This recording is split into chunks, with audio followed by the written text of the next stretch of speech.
एक दिन मंदोदरी ने कबीर साहब से कहा, मुनिंदर जी से कहा कि हे दाता, मेरी एक अर्ज आपते है, आपके बिना मेरे दुख का निवारण कोई कर नहीं सकता। कबीर साहब ने कहा बोलो। मुनिंदर जी ने कहा बोलो बेटी क्या बात है।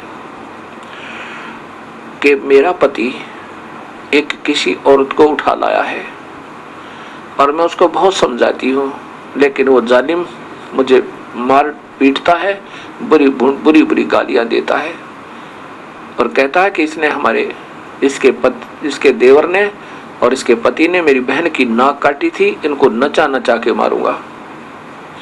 तब कबीर साहब ने कहा बेटी इसको समझा दे, वो आम व्यक्ति नहीं है जिसकी पत्नी उठा लाया है, इसके तो औले दिन लग गए, इसके तो कुदिन आ गए, विनाश नजदीक है इसका।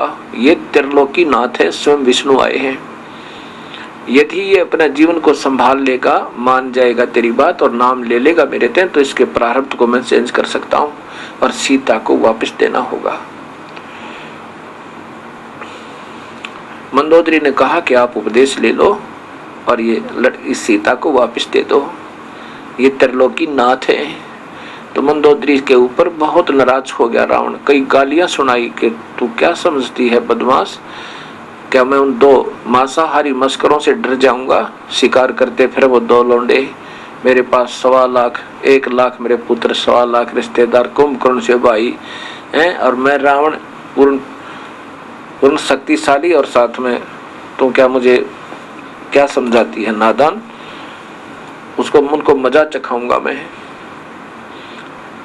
मंदोदरी ने बहुत समझाया लेकिन नहीं माना। कबीर साहब ने से आकर के मुनिंदर जी से मंदोदरी ने कहा कि प्रभु मेरी नहीं मान रही है, मुझे तो बहुत बुरा कह रहे हैं, आप कृपा बख्श दो मालिक। एक बार मेरी प्रार्थना से एक बार आप अगर जाओगे तो मान जाएगा आपकी। मंदोदरी की प्रार्थना पे मुनिंदर जी अर्थात कबीर साहब रावण के द्वार पर पहुंचे, जहां पर राज दरबार लगा हुआ था। दरबार में जाकर के कबीर साहब ने कहा उन पहरेदारों से कि मैं रावण से मिलना चाहता हूं। पहरेदार कहने लगे हम बाहर का संदेशा अंदर नहीं दे सकते, हमारे यहाँ से कलम गर्दन कलम कर दे, वो सुनता नहीं किसी की, बड़ा क्रोधी राजा है, और अंदर का संदेशा बाहर दे सकते हैं। अब कबीर साहब वहां से अंतर्ध्यान हुए और जहां रावण बैठा था ऊंची सेज पर, वहां दरबार लगा था पूरा, वहां जाकर के प्रकट हो गए। जब रावण ने देखा कि ये कौन आ रहा है दरवाजे की तरफ से व्यक्ति, अननोन व्यक्ति, तब उसने पूछा तू कौन है, कहां से आया है, कैसे आ गया, और बुलाओ पहरेदारों को। उन द्वारपालों ने कैसे आने दिया इसको, बुलाओ उनको। तब मुनिंदर जी अर्थात कबीर साहब ने कहा कि रावण मैं तेरा हित चिंतक हूं और तेरे से 2 बात करने आया हूं, तुम मेरी इजाजत के बिना यहां कैसे आ गया? रावण ने कहा, और तेरे को आने कैसे दिया? उनको अभी मजा चखाता हूं, द्वारपालों को गर्दन काट दूंगा। तब मुनिंदर अर्थात कबीर साहब ने कहा कि तुम्हारे द्वारपालों का कोई दोष नहीं, उन्होंने मुझे अंदर आने से रोका था और मैं वहां से अंतर्ध्यान हुआ और यहाँ प्रकट हो गया। ऐसे साहब एक बार अंतर्ध्यान हुए रावण के सामने और फिर दृष्टि गोचर हो गई कि ऐसे मैं वहां से उनके सामने से अंतर्ध्यान होकर यहाँ प्रकट हो गया, उन्होंने नहीं देखा मुझे अंदर आते हुए, वो निर्दोष है। कबीर साहब ने सोचा ये राक्षस उनको मार डालेगा। तो रावण ने कहा कि तू फिर आ कैसे गया? मैं तेरे से कुछ बात करने आया हूं। रावण ने कहा क्या बात करना चाहता, बोल तू। परमेश्वर ने कहा कि तू इस सीता को वापस दे दे, तेरी मौत है, और पर नारी को अपहरण करना इससे बड़ा जुल्म नहीं होता। मैं आपसे प्रार्थना करने आया हूं, तो इसको वापस दे दे।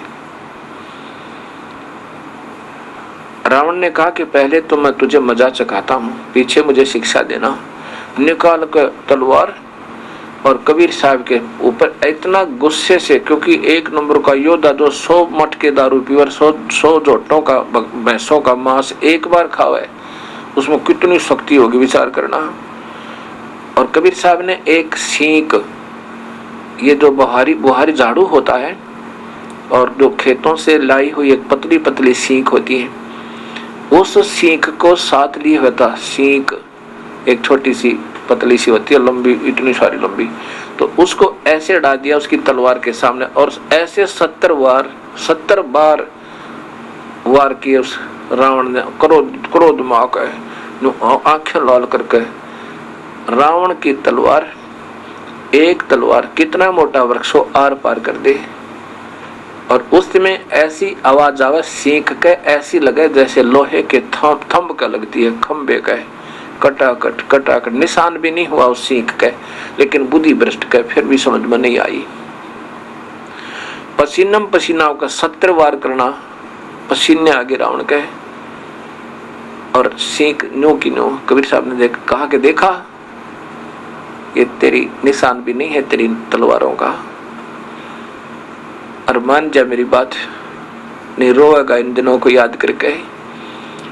कबीर साहब, रावण ने देखा कि मर नहीं रहा, अब मारूं कैसे। कहा कि मैं तेरी बात नहीं मानना, तू एक बार कहे चाहे 1,00,000 बार कहे। यूं कहकर सिंहासन पर बैठ गया और पसीने पहुंचा छे। कबीर साहब बोला ठीक है, मर कुएं में पड़ गए, ना मानता था। एकदम अंतर्ध्यान हुए, अंतर्ध्यान होके और अपना आके मंदोदरी से कहा, बेटी उसकी बुद्धि भ्रष्ट वाली, ये पाप आत्मा नहीं मानने हैं। फिर मंदोदरी ने समझाया, मंदोदरी को गालियां देवे कि तू क्या समझती है, मैंने शिव की भक्ति की है, वो विष्णु होगा तब पड़ा रहेगा, और ये जंगल में घूमने वाला विष्णु हो सके। मैंने भगवान शिव की पूजा की है और 10 बार यहाँ से गर्दन काट के समर्पण कर रखा है, और भगवान शिव मेरे ऊपर प्रसन्न है। उन्होंने मुझे ठाठ कर रखे हैं, कितनी सोने की लंका दे रखी है, मेरे इतने योद्धा भाई बहन पुत्र हैं, सब कुछ। तो उन 2 मस्करों से मुझे डराती है, पड़ी रहे बोल वाली।